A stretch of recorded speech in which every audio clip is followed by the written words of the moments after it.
Greetings, ladies and gentlemen, and welcome to this latest edition of Tales from Outer Space, where I take Deathworlder, HFY, and Humans R stories from across the internet and read them for your entertainment.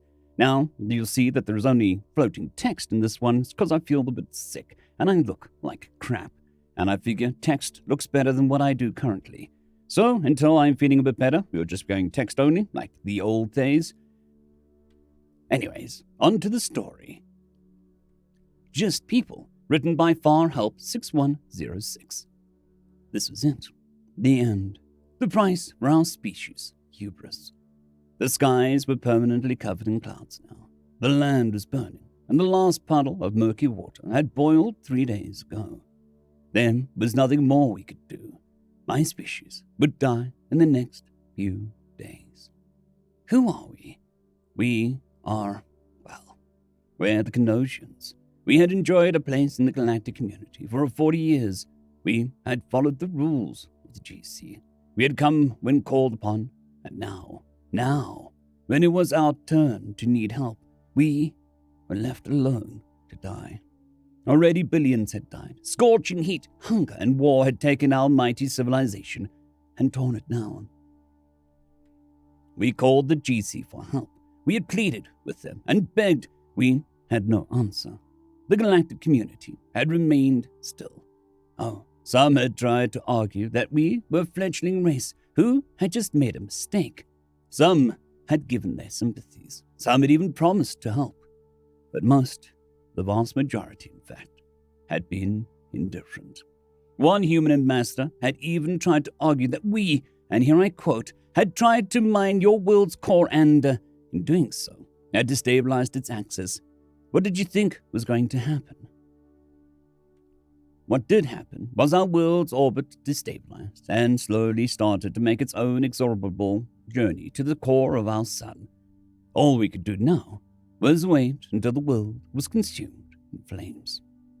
A few 100 million, who still survived the first natural catastrophes, had raised our cities, had tried to reach the stars by any means, but with a world that was increasingly quickly breaking apart, few made it, and those who did found their orbits filled with asteroids, huge chunks of our world's mantle thrown in the skies from volcanic eruptions. Too many to avoid, too many to allow the time to open a hyperlane tunnel. Our world was finished. Our species was finished. Our world felt chaos. People lost all control and responded to their basest of instincts: looting, murder, assault. But I was a soldier and had been given orders. My duty was to protect the people. As futile as it seemed, we were ordered to guard the last surviving members of my people. My commander had managed to hold on to his dignity. Our squad was to hold the line to the last moment. We would protect the people. My job was to monitor communications and broadcast our plea to any who would listen. So I sat there, radios and transmitters all around me, repeating the same message over and over again. This is the first Lance Celtic of the Canosian people on the northern continent of Soldier. We beg any who hear this message for help. Our world is collapsing. We have managed to flee into underground bunkers, but our world is collapsing into its star. Please, help us. Message repeats. This is... I knew we were dead. We were all dead. We all knew it. What was the point to send out messages? They probably weren't even breaking through the interference of our world cracking apart. It was useless, banking useless. What was the point of trying to speak to a people who wouldn't even lift a finger to help us? Why the hell was I doing this? Something snapped in me, and I slammed the table and launched all the communications equipment to the ground in a fit of rage. What was the fecking point of this? My outburst hadn't even garnered a disapproving look from my fellow soldiers. I looked around the room and felt a rush of shame. I fled the command bunker and rushed outside. As I ran up the dark corridor, I could feel tremors of our world's mantle. Even as I ran, I could hear the radio at my side crackle, as some had obviously taken up my post. I knew that there was no point in returning now. My feet launched me faster than I thought that I would ever go, and soon enough, I found myself in the access tunnels. Rather than despair, My rage flared as I saw the walls of the tunnel shake, small pieces of rock crumbling as I ran. I kept on running up the tunnel, out of the hardened bunker, and to the open skies. As I looked up for the light green that once had been our sky, all I could see now was an angry emerald striped with purple lightning. My heart shattered into 1,000 pieces as I watched the sky burn and the ground under my feet boil. Our world was dying, and no one was doing anything about it.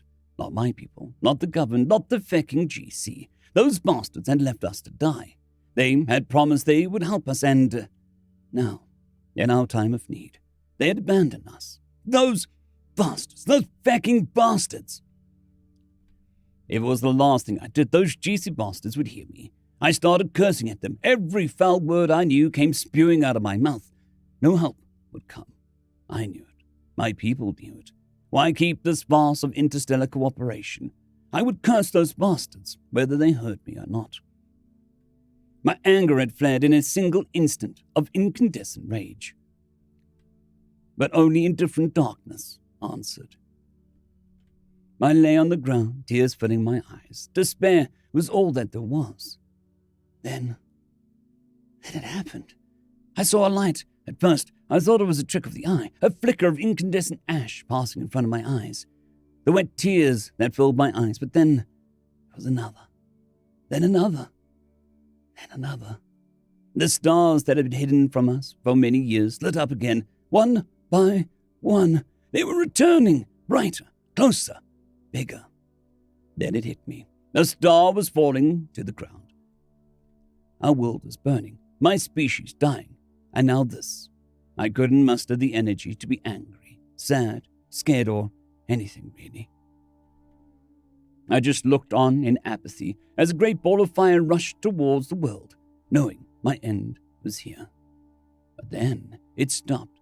I'd instinctively closed my eyes, tears rolling down my cheeks, and when I opened them again, I realized that what I thought to be a ball of fire had been a ship, its thrusters slowly maneuvering to allow it to land. What was happening?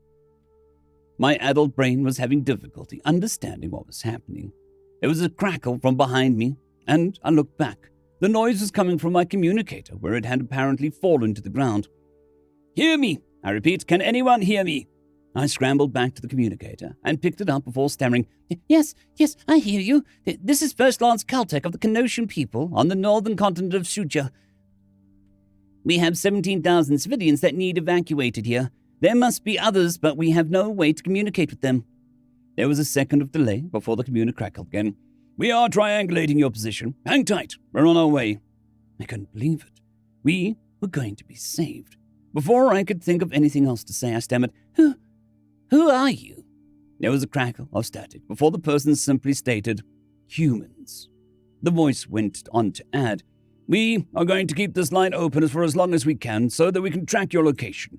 Don't worry if you hear other words. We are coordinating with the rest of the fleets. I didn't understand what they meant. Fleets, as in plural. But the GC had refused to help. The humans themselves had refused to help. What was happening? Who were these humans? The humans had said they weren't going to send help. Who were these people? That didn't matter. All that mattered was the help was coming. These humans were coming. My species might survive. For the briefest of moments, I let myself hope. As I listened, I could hear the voices of hundreds of captains. Interplanetary Federation of the Red Cross Fleet reporting.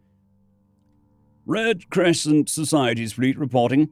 Doctors Without Borders fleet reporting. Action Against Hunger fleet reporting. Unchar fleet reporting. The list went on and on. I didn't know what words meant, but it didn't matter. Help had come. The humans had come. I let the sounds of human voices fill my ears as tears ran down my cheeks. More and more and more and more. I stood up again for the first time in I don't remember how long and looked up at the sky in hope. Where there used to be nothing but darkness, now there was light, thousands of tiny dots of light filling the sky, and it seemed that more were coming. Boy Scouts of America, fleet reporting. World Food Program, fleet reporting. World Health Organization's fleets reporting. UNICEF fleets reporting. Longarkana fleet reporting. American fleet reporting. Save the Children fleet reporting. The ships were becoming visible in the night sky. Big, blocky grey ships with hundreds of symbols I didn't recognize were coming down from the skies above. 3, 2, 1, touchdown. This is the Henry Dunerat of the Red Crescent Society Fleet. We have touchdown. I repeat, we have touchdown. Location 224 by 652, grid Alpha 4. It took about 10 minutes for them to land in a small field, fighting the heavy winds and ionic storms that were raging around us. Before I knew what was going on, I had launched myself towards the small field. I knew it was about half a kilometer away, and 5 minutes later, and out of breath, I saw them. Hundreds, thousands of people came pouring out of those ships, holding boxes and bags. As I ran, my communicator still in hand, I could hear the humans. Care Interstellar Fleet reporting. Interstellar Rescue Committee Fleet reporting. Interstellar Medical Cross Fleet reporting. Bangladesh Rehabilitation Assistance Committee Fleet reporting. This is the International Carriats Group Fleet reporting. I hadn't realized, but a group of my people seemed to have left the bunkers as well. We looked down at the humans over the crest of the little hill, and they saw us. A group of about 10 or so humans detached from the thousands still pouring out of the ships. There must have been over 1,000 ships already on the ground, and as I looked up in the sky, there were thousands more circling the area. This is the Sister Mary of the Catholic Relief Services Fleets reporting. This is Imam Mohammed bin Richard, a coordinator of the International Islamic Relief Organization Fleets reporting. Aga Khan Foundation Fleet reporting. This is the Samaritan Purse Fleet recording. Ships of Mercy Fleet reporting.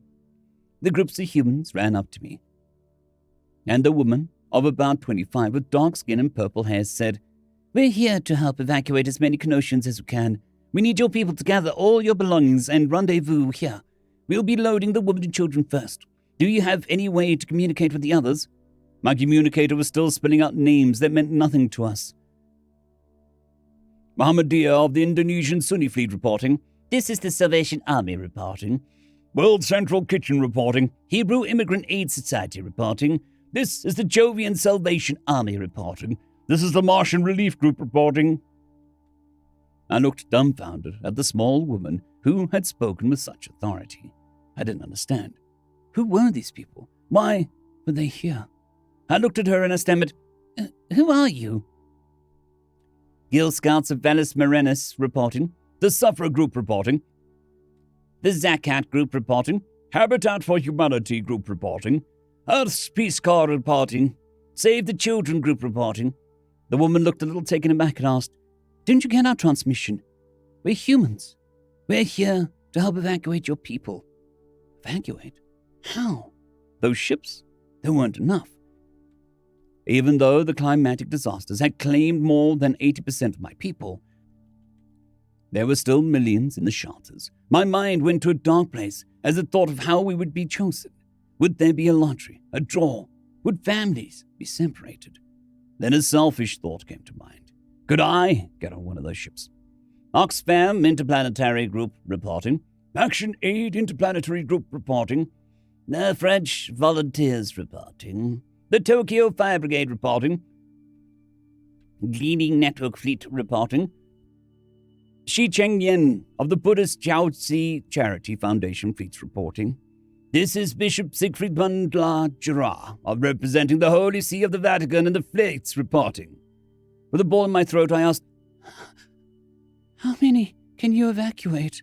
The woman looked increasingly agitated and snapped, "I don't know. As many as we can. Look, we're just the first wave. More are coming."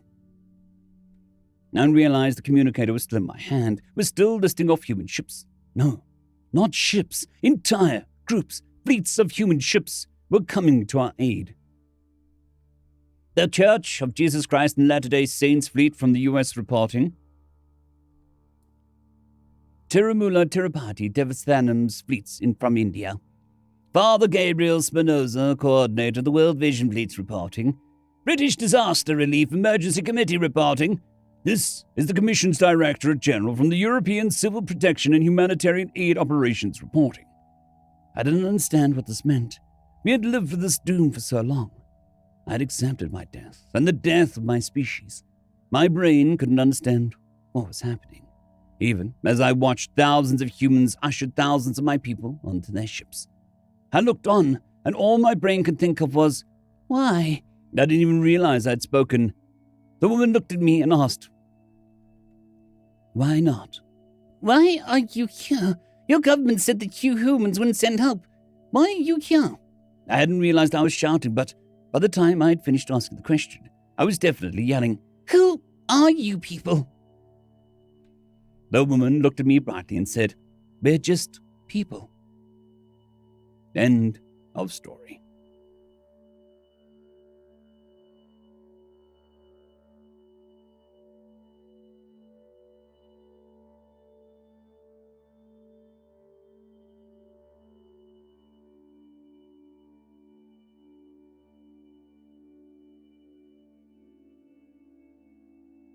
I'd quickly like to thank the T5 peeps: Cold War Boomerwaffen, Severin Cerberus, Bushmaster 177, Henry the Red, Caspar Arnholtz, Cold War Boomerwaffen, Elijah Silvercross, Dragzoon WRE, and Severin Cerberus. Thank you very much.